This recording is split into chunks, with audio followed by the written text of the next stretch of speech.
Kui alustad torupiljamängu, siis veendu, et sinu pill oleks töökorras. Kõigepealt, kui sa tunned, et sa puhud ja sa ei jõua mängida, siis kontrolli, kas tuulekott on õhku pidav. Seda saad kontrollida nii, et paned kõik burdooni avad sulguritega kinni. Võtad ära sõrmilise, paned siia mingi punni või hoiad ise käega kinni või lased kellegil sõbral käega siit kinni hoida, et õhk ei tuleks välja. Mina praegu võtan siia, teen väikse sellise sõlme ja hoian siit käega kinni. Puhud koti õhku täis ja vaatad, kas peab õhku või läheb hästi kiirelt tühjaks. Vaatame.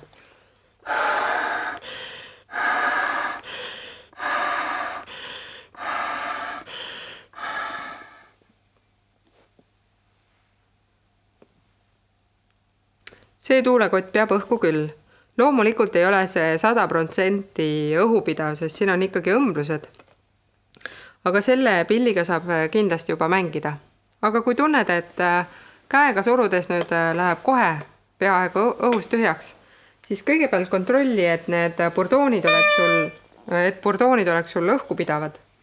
Isegi kui sa oled pannud selle sulguri siia otsa, võib olla, et näiteks need 2 toru vahel olevad niitmähised lasevad õhku läbi.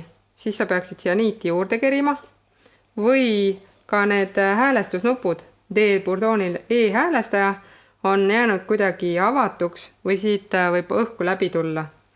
Kuidas seda kontrollida, kas burdoon on nüüd õhukindel või mitte, siis sa saad võtta burdooni tuulekoti küljest lahti. Siis siin on samamoodi keel ja piuk. Jälgi, et sa siia vastu ei lähe ja oled ettevaatlik.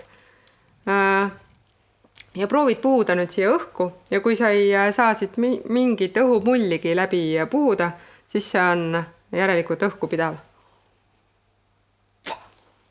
Mitte midagi ei läinud siit läbi. Kui aga tunned, et kuskilt tuli õhku välja, siis sa saad juba ise analüüsida, kas see oli nüüd see niitmähis või see häälestusnupp või oli võib-olla ka sulgur ei olnud korralikult, laseb siit õhku läbi. Kui nüüd oled niimoodi burdoonid ära kontrollinud, et paned sulguri kinni, puhud ja tõesti õhku läbi ei lähe ja ikka siis õhukott tühjeneb väga kiiresti, siis üks nüanss on veel, mille võiksid üle vaadata, kas puhumistoru sulgur või see klapp siin töötab korralikult. See klapp siin peal tema põhimõte on selline, et kui ma puhun õhku, siis läheb õhk kotti ja kui ma hakkan survet avaldama, siis klapp lööb kinni ja minule see suhu see õhk tagasi ei voola. Nüüd, kui see klapp ei ole töökorras, siis hakkab mulle suhu tagasi õhku voolama. Siin pead nüüd natukene siis kas seda kummi riba natukene mudima või minema meistri juurde, et see ära vahetada.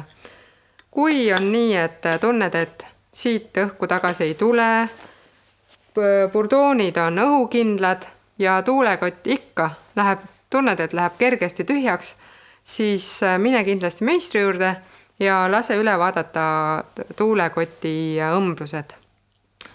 Siis kontrolli, et see sõrmilise otsas olev piuk ja selle peal olev keeleke oleksid ilusasti töökorras. Võib olla nii, et see keel on nihkunud. Siin piukul on üks ava ja keel peab katma seda ava, aga ta on näiteks nihkunud natukene külje peale. Siis ka ei hakka sõrmiline helisema. Ma nüüd nihutasin selle külje peale, panen siia tuulekoti külge ja proovin mängima hakata. Vaatame, mis juhtub.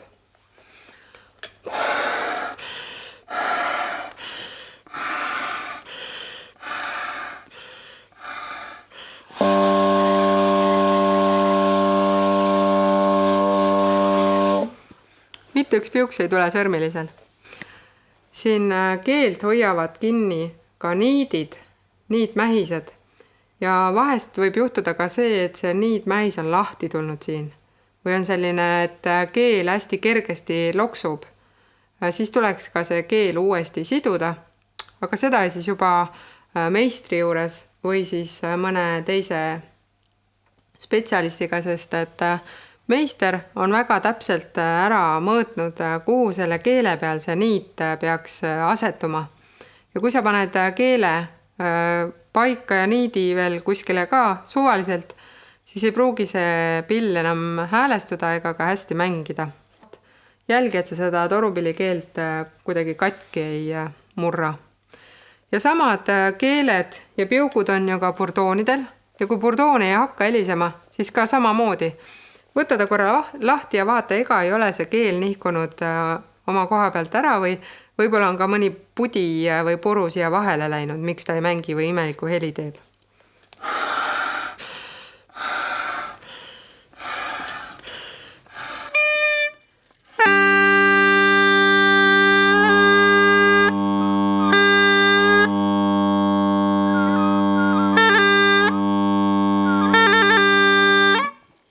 Tahan muudkui aga mängida, aga siis vahepeal katkeb sõrmelise heli. Siis viga võib olla mängijas, aga võib olla ka torupilli keeles.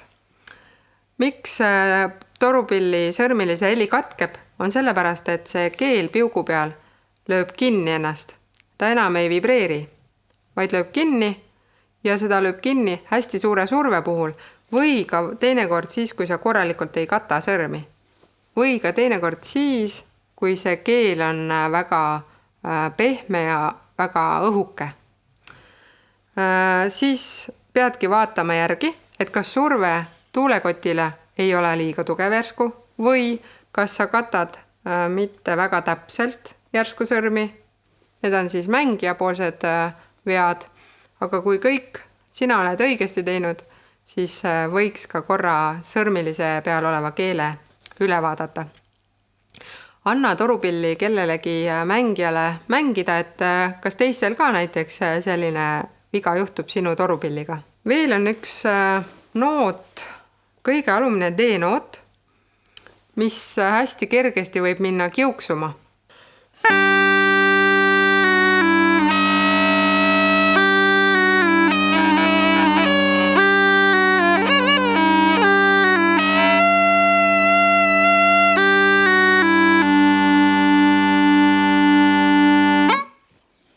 See heli võib tekkida kahest pillimängija poolsest veast. Üks on see, et sa ei kata korralikult sõrmi, et mingi sõrme ava jääb ikkagi kuskilt avatuks. Ja teine variant on see, et sa piisavalt ei anna tuulekotile survet, et see on liiga väikse survega mängitud. Siis proovi, et vaata, kas ilusti katavad sõrmed sõrmeavasid ja proovi ka tugevama survega mängida. Ja kui ikka torupillikeel D-noodi ajal läheb hästi kergesti kriiskama, siis pöördu meistri poole ja vaadake koos üle, kas viga on selles keeles või siis mängijas. Sellised väiksed nüansid, mida peaksid oma torupilli puhul teadma, mida saad ise ära teha, mille puhul pöörduda meistri poole. Kui tunned veel, et ikkagi minu torupill ei mängi, midagi tuleb ette võtta, ma teen kõik, harjutan, vaatan kõik videod üle, siis pöördu spetsialisti poole, torupilliõpetaja, torupillimängija, las keegi proovib sinu pilli, et kas see töötab korralikult ja siis saad rahuliku südamega juba ise edasi mängida.